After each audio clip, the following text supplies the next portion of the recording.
Le vent souffle sur les plaines de la Bretagne armoricaine. Je jette un dernier regard sur ma femme, mon fils c'est mon domaine. Hakim le fils du forgeron est venu me chercher. Les druides ont décidé de mener le combat dans la vallée, là où tous nos ancêtres, de géants guerriers celtes, après de grandes batailles se sont imposés en maîtres. C'est l'heure maintenant de défendre notre terre, contre une armée de Cimmériens prête à croiser le fer. Toute la tribu s'est réunie autour de grands menhirs pour invoquer les dieux afin qu'elle puisse nous bénir. Après cette prière avec mes frères sans faire état de zèle, les chefs nous ont donné à tous des gorgées d'hydromel. Pour le courage, pour pas qu'il y ait de faille, pour rester grands et fiers quand nous serons dans la bataille. C'est la première fois pour moi que je pars au combat, et j'espère être digne de la tribu de Dana.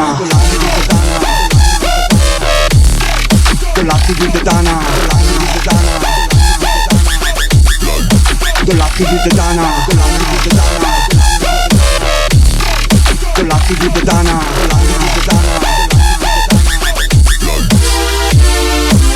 Quelques incantations de druides et de magie, ils nous le glaive en main couraient vers l'ennemi. La lutte était terrible, je ne voyais que les ombres, tranchant l'ennemi qui rebonne et son jour en surnombre. Mes frères tombaient l'un après l'autre devant mon regard. Sur le poids, les armes se possédaient tous les barbares, des lances arrachées des épées dans le jardin d'Éden, qui écoulait du sang sur l'herbe verte de la plaine. Comme un jour de peine, où l'homme se traîne, à la limite du règne, du mal et de la haine. Fallait-il continuer ce combat déjà perdu? Mais quelle était la fierté de toute la tribu? La lutte a continué comme ça jusqu'au soleil couchant, de féroce, extrêmement plus d'acharnement. Fallait défendre la terre de nos ancêtres enterrés là, et pour toutes les lois de la tribu de Dana.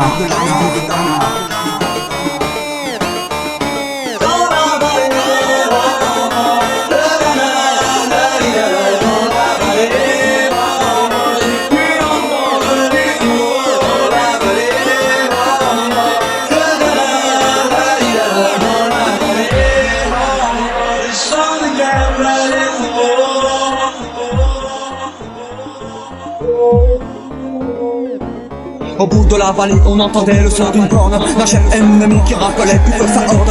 Avait-il compris qu'on lutterait même en enfer, et qu'à la tribu de Dana appartenait cette terre? Les guerriers repartaient, je ne comprenais pas tout le chemin qu'ils avaient pour en arriver là. Quand mon regard se posa tout autour de moi, j'étais le seul debout de la tribu, voilà pourquoi. Mes doigts se sont étouffés dans la chambre mes armes, et le long de mes joues se sont mis à couler des larmes. Je n'ai jamais compris pourquoi les dieux m'ont épargné de ce jour noir de notre histoire que j'ai monté. Le vent souffle toujours sur la Bretagne armoricaine, et j'ai rejoint ma femme, mon fils, c'est mon domaine. J'ai tout reconstruit de mes mains pour en arriver là. Je suis devenu roi de la